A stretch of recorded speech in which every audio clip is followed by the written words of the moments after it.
Rather exciting. I was just thinking how like Malibu it all is. My character is called Noel Hartnett, and he runs he has a stud farm in, say, County Meath, and self-made man who has acquired this horse at a police auction. Lies that he's actually bred it himself. I don't care what the regulations are. Take the helicopter up. I'm sorry, sir. The airport authority says no. They're estimating 2 hours before the storm breaks. We don't have 2 hours. Those travelers have the devil on their side. I think he's a bit of a villain, but I'm trying to see some good in him, you know, because I think there's good in everybody, you know.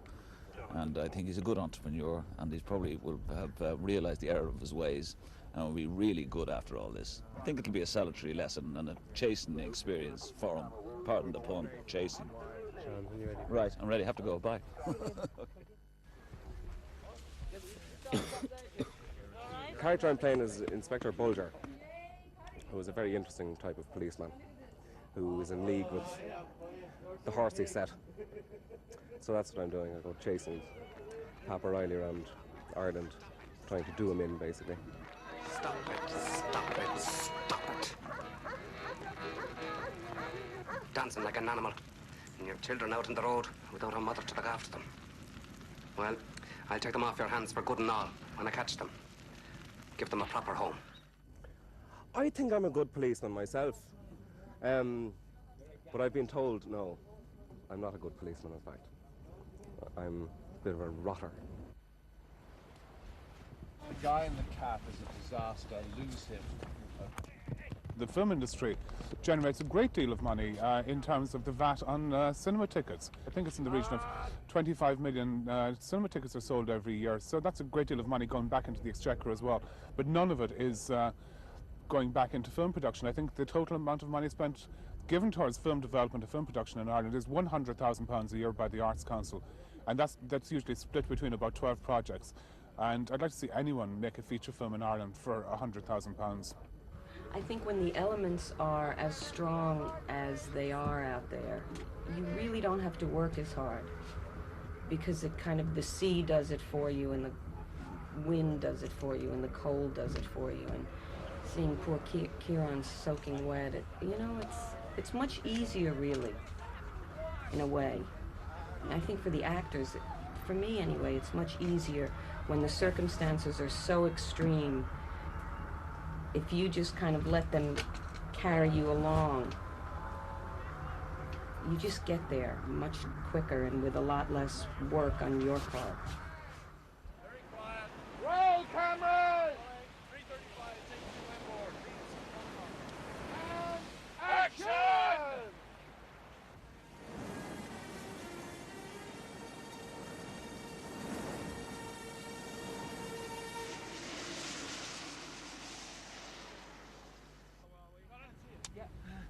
How was it? 35, take 2 on board.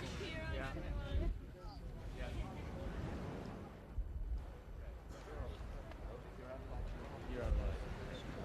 We're out of line. The film industry, that depended on very set things like sunshine, money. They're the two main things, light and money, you know. And you didn't really have them in Ireland, so so the cameras couldn't keep up with the light changes, you know. I mean, it's that simple.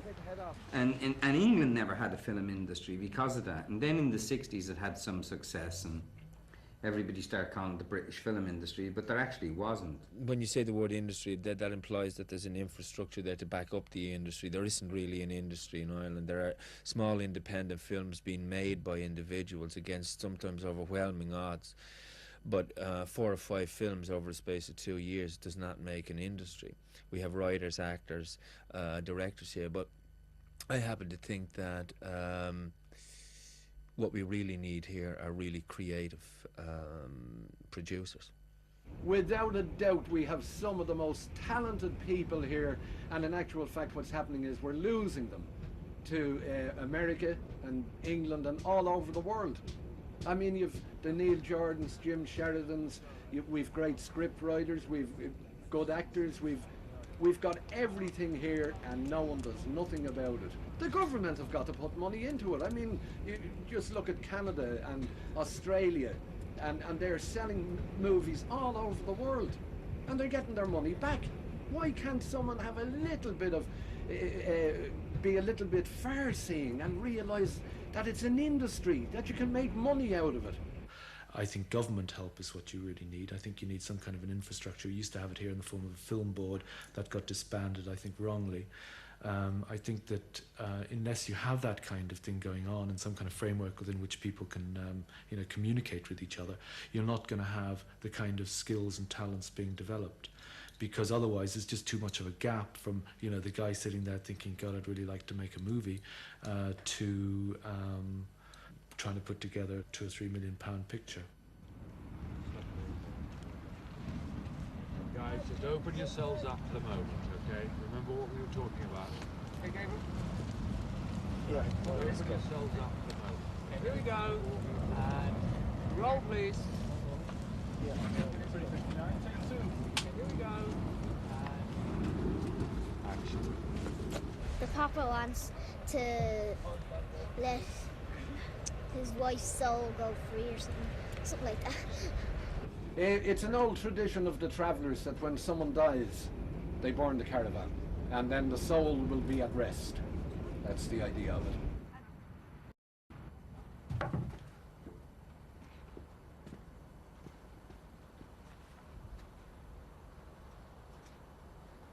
Okay, so here we go, guys.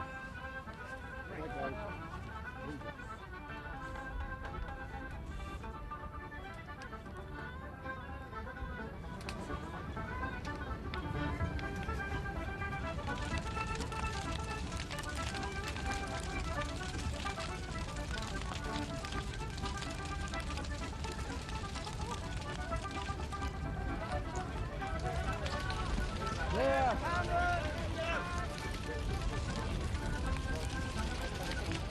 Put it out! Put it out! Put it out!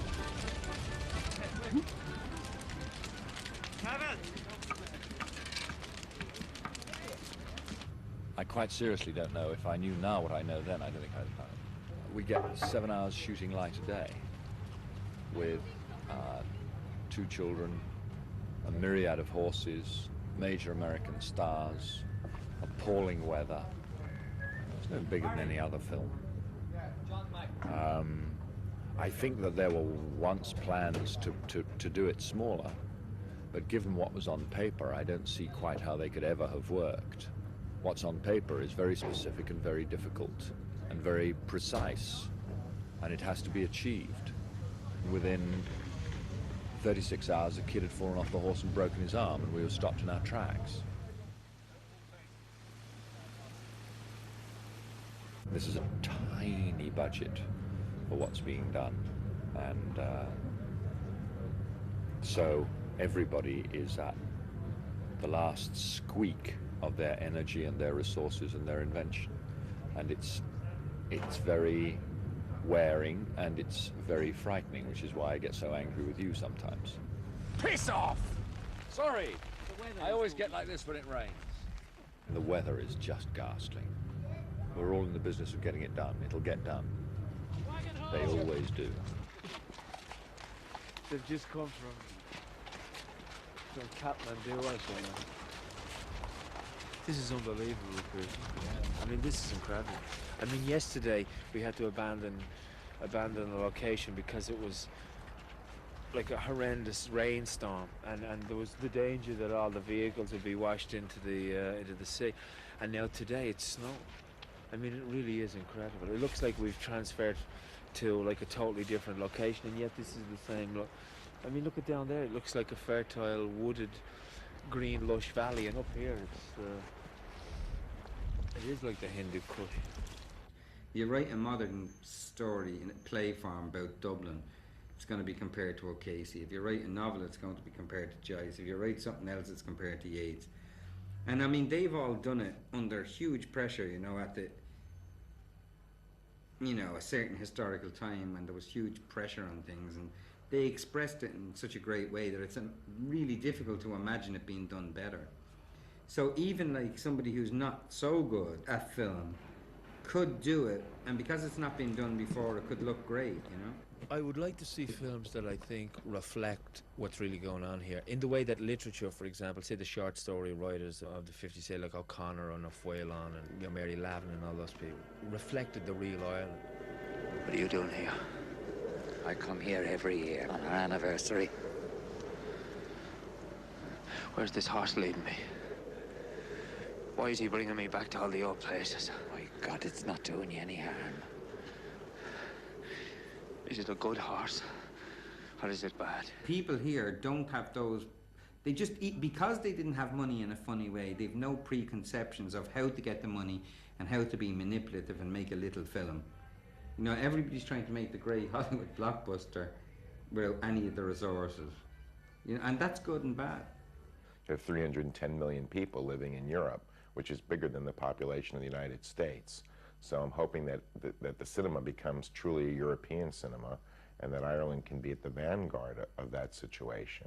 And that's gonna, you know what I mean, and the fact that European movies, even more, and I say this as an American, if you, the European audience, appreciates your own films and spend more time giving them more press than you would an American movie, you know, more, you know what I mean, time on TV stations, you know, protect your own movies, because in America we do a damn good job of, you know, I mean, protecting our American films. You rarely see movies from different countries in America. I mean, they're usually sent to little art house ghettos and things like that. So if you be protectionist about your movie, you'll create a European cinema, and Ireland will become part of that. Ultimately, I think, you know, Hollywood will have the last word. I mean, they're the ultimate users, and you're lucky to get as much out of them as you can. But to beat them at their game, God, I'll never work again, will I? Money and time. That's it. Just money and time. There's never enough time, there's never enough money. These are 24-carat gold rings, and some of the producers came to me and said, look, if you just sold one of these rings, we could finish this film, but I didn't want to give them away. Are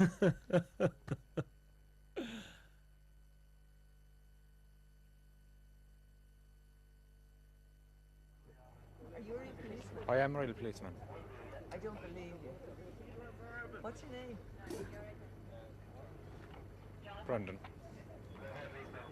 What are you doing here on the set? What am I doing? I'm on for arrest.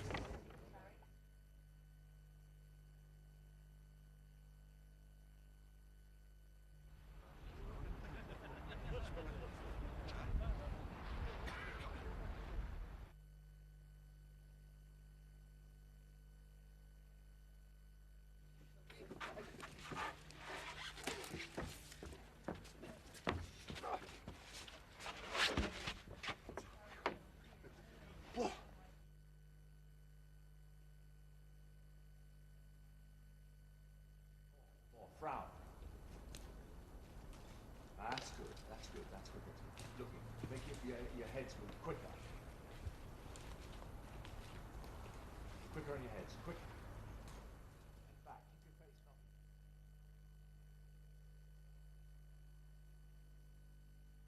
up. I'm down here giving seconds as we go over 40s.